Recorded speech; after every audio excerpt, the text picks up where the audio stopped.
এই যে টোকাই টোকাই দিয়ে এই শিশুতোষ পাঠশালা খুলে উপদেষ্টা পরিষদ বানানো বা এগুলো বানানো, এগুলো এগুলো কোনো অর্থ হয় না। 5ই আগস্টের পরেও এটা দেখতে পাচ্ছি। আমার দৃষ্টিতে দেশে প্রচণ্ড রাজনৈতিক শূন্যতা চলছে। যে যত কথাই বলুক, যত বড় বড় কথা বলুক, স্বপ্ন দেখুক, ক্ষমতার স্বপ্ন, ক্ষমতা থেকে তাড়ানোর স্বপ্ন, আবার নতুন করে যাওয়ার স্বপ্ন, নতুন করে লুটপাটের স্বপ্ন, যে যত স্বপ্নই দেখুক, যারাই দেখুক, তারা রাজনৈতিক শূন্যতা পূরণ করতে পারেনি। তাদের যে রাজনৈতিক নেতৃত্ব দেশের সামনে প্রতিভাত হবে, উদ্ভাসিত হবে, এটা তারা এই বিপ্লবের পরে করতে পারেননি। আর উপদেষ্টা পরিষদ হচ্ছে সুবিধাবাদী, অরাজনৈতিক, স্বার্থপর, আত্মকেন্দ্রিক, লক্ষ্যহীন, ভীতু, দুর্বল মানুষদের একটা মন্ত্রণা সভা আমি বলতে পারি। তো আগে বলতাম রাষ্ট্রযন্ত্র হচ্ছে আমাদের শোষণের রাষ্ট্রযন্ত্র, এখন বলবো শোষণ না, এখন লুটেরা, ডাকাত, চোর, বদমায়েশ, কতগুলো নির্যাতনকারী, জনগণের উপরে নির্যাতনকারী মানুষগুলো রাষ্ট্রের পরতে পরতে বসে আছে। আজকে বাংলাদেশ জাহান্নামে পরিণত হয়েছে, একেবারে জাহান্নাম। মানুষের নিরাপত্তা নাই, মানুষের স্বস্তি নাই, সর্বত্র চাঁদাবাজি, দখল, লুটপাট, রাহাজানি, অন্যায়, অত্যাচার। আর রাষ্ট্র তো চাই, প্রশাসন তো চাই, থানা পুলিশ তো চায় যে যত মার্ডার হবে, যত অরাজকতা হবে, যত আইন শৃঙ্খলার অবনতি হবে, তত তাদের পয়সা আসবে, তত তাদের লাভ। আর দালাল, রাজনৈতিক কর্মীদেরকে দালাল বানিয়ে, দালাল সৃষ্টি করে সারা বাংলাদেশে আজকে রাজনৈতিক কর্মীরা হচ্ছে দালাল, পুলিশের দালাল, ডিসির দালাল, এসপির দালাল, তারা দালাল হয়েছে। এবং তারা নিজেরা অর্থ সংগ্রহ করা এবং অর্থের প্রশাসনকে যোগানদার করা, এটাই যেন রাজনীতির লক্ষ্য হয়েছে, এটাই যেন রাজনৈতিক কর্মীর যেন অঙ্গীকার, তার যেন ইচ্ছা, তার যেন স্বপ্ন, এটাই যে সে নিজে চুরি করবে এবং প্রশাসনকে চুরির সহায়তা করবে। আর এই প্রশাসনও দেখছে যে কাকে দিয়ে আমার চুরি হবে, কারণ একটা বিদায় হচ্ছে আর একটা চোরের সৃষ্টি হচ্ছে। তো এটাকে যিনি ভাঙবেন, সেই বিপ্লবী মহানায়কের আগমন চাই। আজকে এই যে আমাদের উপদেষ্টা, কাকে উপদেশ দেয় আমি জানি না।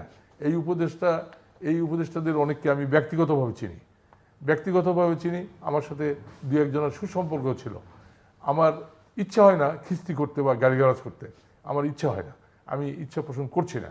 তবে আমি এই কথা বলতে পারি যে এদের অঙ্গীকার আছে বলে আমার জানা নেই। রাষ্ট্রপতি জিয়াউর রহমান এখানে এসে একটা পলিটিক্সকে দাঁড় করেছেন।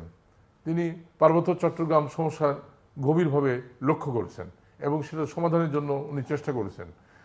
ফারাক্কা প্রবলেম নিয়ে উনি ফাইট করেছেন। আজকে এগুলো প্রশ্ন, এগুলো ইস্যুগুলো, বর্ডার নিয়ে উনি কথা বলেছেন। বর্ডারে যে বাংলাদেশি মানুষদেরকে হত্যা করা হচ্ছে, খুন খারাপি হচ্ছে, স্মাগলিং, অরাজকতা, এগুলো নিয়ে উনি কথা বলেছেন। এবং উনি নিজে যেখানে পারেননি সেখানে ভাসানী সাহেবকে নামাই দিয়েছেন ফারাক্কা লং মার্চ করার জন্য। তাকে ডেকে পাঠালেন বাংলাদেশে, তাকে পাঠালেন জাতিসংঘে যে আমার উত্তরাঞ্চল মরুভূমি হচ্ছে, উত্তরাঞ্চলে কৃষি ধ্বংস হয়ে যাচ্ছে, উত্তরাঞ্চলকে বাঁচাতে হবে, একটা সভ্যতা ধ্বংস হয়ে যাচ্ছে ফারাক্কার কারণে, পানির কারণে, পানির সমস্যার জন্য। এবং তিনি খান আতাউর রহমান চিত্র পরিচালক, ওনাকে ডেকে নিলেন, ডেকে নিয়ে ওনাকে বললেন যে আপনি একটা সিনেমা করেন। খান আতা ও গ্যাঙ্গেজ একটা সিনেমা বানালেন। আমাদের রাজনৈতিক কর্মীরা এগুলো জানেও না, পড়েও না, দেখেও না, এগুলো নিয়ে কোনো কথাও বলে না। এবং সেই ছবি বিশ্বের রাষ্ট্রপ্রধানদের কাছে জিয়াউর রহমান পাঠিয়ে দিলেন। এবং তুলে ধরার জন্য এই উপদেষ্টা পরিষদ কি ভূমিকা পালন করেছে, এদের রোল কি, আমি এদের কোনো রোল পাই না। এরা কি বলছে এরা নিজেরাও জানে না আমার ধারণা। এবং এক একজন এক এক কথা বলছে, এক এক উপদেষ্টার সাথে আরেক উপদেষ্টার বিরোধ, এক উপদেষ্টা ইলিশ পাঠায়, আরেক উপদেষ্টা বাধা দেয়, নানান রকম খেলাধুলা এরাই করছে। এরাই ইস্যু বের করতেছে, এরাই ইস্যু সৃষ্টি করতেছে, মানুষের চিন্তাধারাকে ডাইভার্ট করে দিচ্ছে আরেক দিকে। এক্সিকিউটিভ যে অর্ডার আমাদের ট্রাম্প মহোদয় প্রদান করেছেন, তার অধীনে 90 দিনের জন্য বিদেশি সাহায্য কিন্তু স্থগিত হয়ে গেছে বাংলাদেশের নিরিখে। আর সব দেশের মতো এক্সেপশন ইসরায়েল, ইজিপ্ট আর বার্মা অ্যাক্টের কারণে রোহিঙ্গা। এটি নিয়ে আবার আমাদের সরকারের পক্ষ থেকে এক ধরনের বাহাবা নেওয়ার একটা চেষ্টা চলেছে। আমার কাছে মনে হয়েছে এটি অসাধু একটা চেষ্টা।